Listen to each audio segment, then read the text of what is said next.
आदरणीय जनसमुदायहरू, त्यो अस्तिको आन्दोलन केवल सडकको भिड थिएन, त्यो त राष्ट्रभक्ति जनताको चेतनाको पुनर्जागरण थियो। तर हामीले बुझ्नुपर्छ, जब देशमा परिवर्तनको हावा चल्छ त्यससँगै अस्थिरताको आँधी पनि आउँछ। यदि नेतृत्वले विवेक गुमायो भने आन्दोलनले दिशा गुमाउँछ, अनि दिशा गुम्यो भने राष्ट्रले भविष्य गुमाउँछ। त्यसैले आजको आवश्यकता भनेको नै संवाद, संयम र सत्य नेतृत्व हो महोदय। अबको नेतृत्व नारा होइन, निष्ठा हो।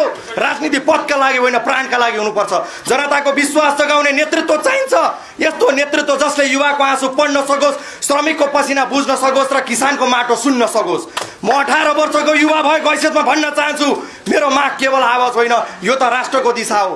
हामी सबैको एउटै इच्छा हुनुपर्छ, नेपाल स्थिर होस्, नेपालमा न्याय छाओस् र युवाले भविष्यको सपना नेपालमा देख्न सकोस्।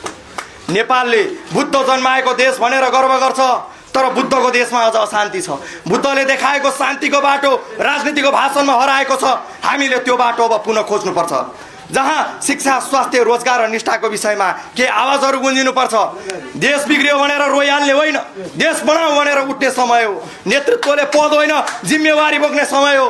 यो देश बनाउने शक्ति युवाको हातमा छ, तर दिशा निर्देशन विवेकपूर्ण नेतृत्वले दिनुपर्छ।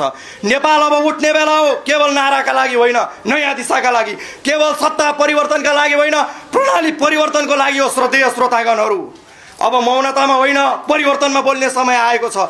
यो देशको माटोमा पसिना बगाउनेहरूले अधिकार मागेका हुन्, दया होइन। हामीले इतिहास पढ्यौँ, तर अब इतिहास लेख्ने बेला आएको छ। नेपाललाई आन्दोलन होइन, आत्मज्ञान चाहिएको छ। अब नेपालले आफ्नो कमजोरीहरू स्वीकार्नुपर्छ, सुधारको साहस देखाउनुपर्छ। राजनीतिक कुर्सीको खेल होइन, जनताको पीडाको भाष्य बुझ्ने एउटा साधन हुनुपर्छ। देश बनाउनुपर्छ हामीले। नेपाल अब उठ्नुपर्छ। जसले देश बेचे ऊ नेतामा होइन, अपराधको सूचीमा पर्नुपर्छ। हाम्रो आवाज अब भाषण होइन, क्रान्तिको कविता हो। माटोको सास र जनताको बाँच्ने हाम्रो गीति र नीति हो महोदय। आदरणीय जनसमुदायहरू, देश बनाउने काम सजिलो छैन, तर असम्भव पनि होइन। हामीले एकताको ढोकाहरू खोल्नुपर्छ, सहकार्यको पुल निर्माण गर्नुपर्छ। राजनीति केवल शब्दको खेल होइन, यो त जनताको जीवन परिवर्तन गर्ने साधन हो। र म तपाईहरू सबैलाई यो यात्रा सँगै अघि बढाउन आग्रह गर्न चाहन्छु।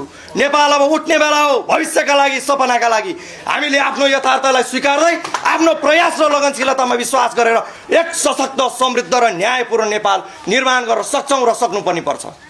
राजनीति केवल विरोध मात्र होइन, सम्पूर्ण देशवासी जनहरू, राजनीति एउटा ठुलो जिम्मेवारी पनि हो। तपाईहरू सबैलाई देशको लागि काम गर्न म अनुरोध गर्न चाहन्छु। अब आलोचना मात्र पर्याप्त छैन, समाधानमुखी राजनीति अगाडि बढाउनुपर्छ। राष्ट्रको नाममा कसम खाएर सबैजनाले आफ्नो दृढ शक्ति इच्छा